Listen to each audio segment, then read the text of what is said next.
Une file d'attente pour un événement très attendu. Enfants et parents étaient au rendez-vous samedi 19 novembre au Palais des Congrès de Juan-les-Pins. Pour cette 4e édition du Salon du Livre Jeunesse, la communauté d'agglomération Sophia Antipolis a réuni auteurs, illustrateurs, librairies et associations locales. Un salon entièrement dédié à la culture. Toute la journée, le public profite des ateliers, spectacles, conférences ou encore projections de courts-métrages. Dès l'ouverture, les familles inscrivent leurs enfants aux différentes animations. De la musique au coloriage, en passant par la pâtisserie, ici, on laisse place à la créativité des plus jeunes. Le Salon du Livre Jeunesse est l'occasion parfaite pour échanger avec les auteurs. Dès l'entrée, la maison d'édition Le Grand Jardin attire la curiosité grâce à ses illustrations colorées.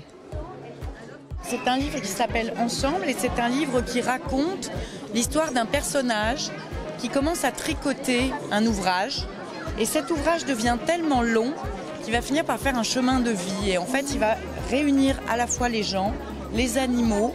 C'est un livre sur la solidarité, sur l'amitié.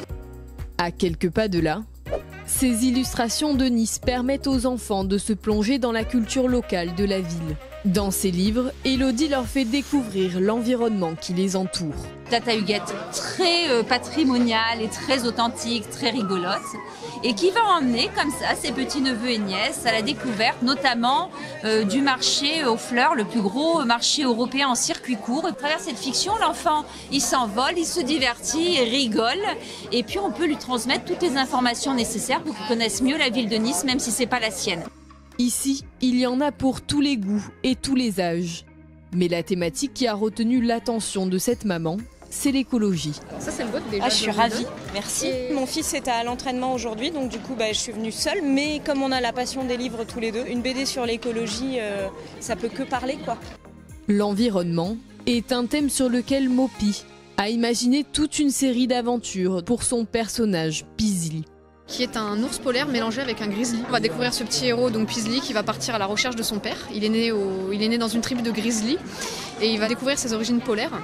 Son voyage forcément va pas se passer comme prévu et l'aventure va durer 5 tomes. Là je suis en train de faire le 3e justement et il y en a un qui sort par an à chaque fois et donc on va suivre son aventure comme ça. Le président de la communauté d'agglomération Sophia Antipolis était lui aussi au rendez-vous. On va de la petite enfance jusqu'à l'adolescence. Et donc ce qui en fait le succès, c'est la diversité. Et puis au fond, il y a quand même, comme toujours dans le livre, une fonction éducative, une fonction imaginative qui fait que on voit des sourires partout. Et donc c'est aussi le but de ce salon qui a beaucoup de spécificités et qui connaît un succès grandissant comme vous pouvez le voir.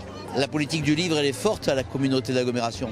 Il n'y a pas beaucoup de communautés d'agglomération de 180 000 habitants qui ont déjà 5 médiathèques. On a fait un choix et d'en faire un peu partout pour que l'accès à la culture, l'accès à la lecture soit possible à chaque endroit. C'est aussi une façon de donner envie de lire, de donner envie de découvrir. Jean Leonetti a remis les prix du concours de bande dessinée organisé par la médiathèque de la communauté d'agglomération Sophia Antipolis. Des histoires imaginées par des enfants et adolescents. Parmi les 3 gagnants, Calypso, 10 ans, a remonté le temps jusqu'à l'époque des dinosaures.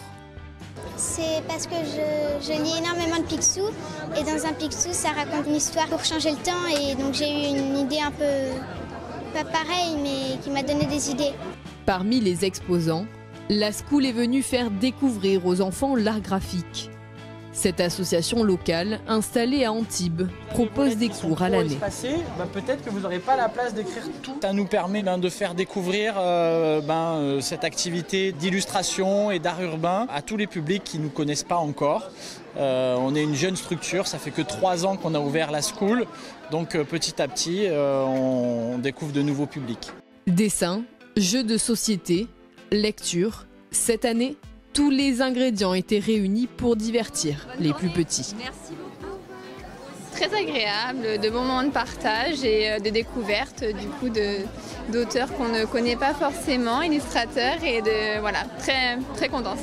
C'est convivial, les enfants sont heureux de découvrir des nouveaux livres, de pouvoir se les faire dédicacer et aussi de participer à toutes les activités. Super, on reviendra. Profiter aussi de tous les jeux de société. Certains on connaît, certains on les connaît pas, donc on en découvre. Et j'incite vraiment tous les habitants d'Antibes-Juan-les-Pins à venir profiter de ces jeux l'année prochaine.